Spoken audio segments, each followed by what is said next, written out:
नमस्कार दोस्तों, हम खड़े हैं किराड़ी विधानसभा में। निठारी लगता है ये, और ये सामने सर्वोदय कन्या स्कूल है जहाँ पर एक तुगलकी फरमान लागू है। हाँ बिल्कुल, उस देश की राजधानी में जहाँ राष्ट्रपति महिला है, उस मुख्यमंत्री रेखा गुप्ता महिला है दिल्ली की, और जिनका संदेश है कि बेटी पढ़ाओ बेटी बचाओ, वहाँ पर एक तुगलकी फरमान लागू है। अब वो तुगलकी फरमान ये है कि अगर यहाँ पे आपको केजी में एडमिशन लेना है इस स्कूल के अंदर, तो पहले ये देखा जाता है कि वो लड़का है लड़की। अगर लड़का हुआ तो उसे एडमिशन मिल जाएगा, और अगर लड़की हुई तो एडमिशन नहीं मिलेगा, क्योंकि यहाँ पे भेदभाव किया जाता है, वो भी देश की आज़ादी के इतने सालों बाद।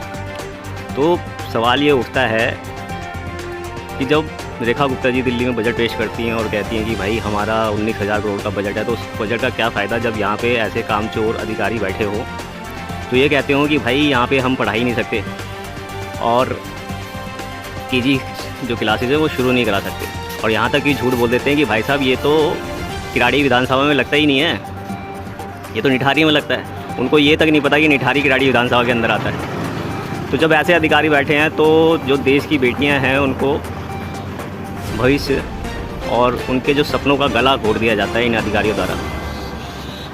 तो मैं प्रश्न करना चाहता हूँ अपने जो अधिकारी बैठे हुए हैं हमारे डायरेक्टर ऑफ एजुकेशन से, कि भैया इस स्कूल में केजी के एडमिशन क्यों नहीं दिए जा रहे।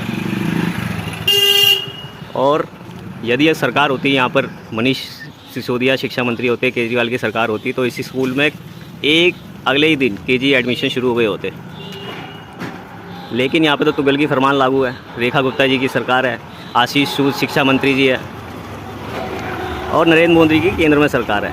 तो यहाँ पे ट्रिपल इंजन की सरकार है, उसके बाद भी केजी में एडमिशन नहीं मिल रहा है और जनता इतनी परेशान है। बाकी जनता समझदार है। तब तक के लिए आप देखते रहिए आवाज़ जनता के समाचार। और धन्यवाद साथियों, जय हिंद।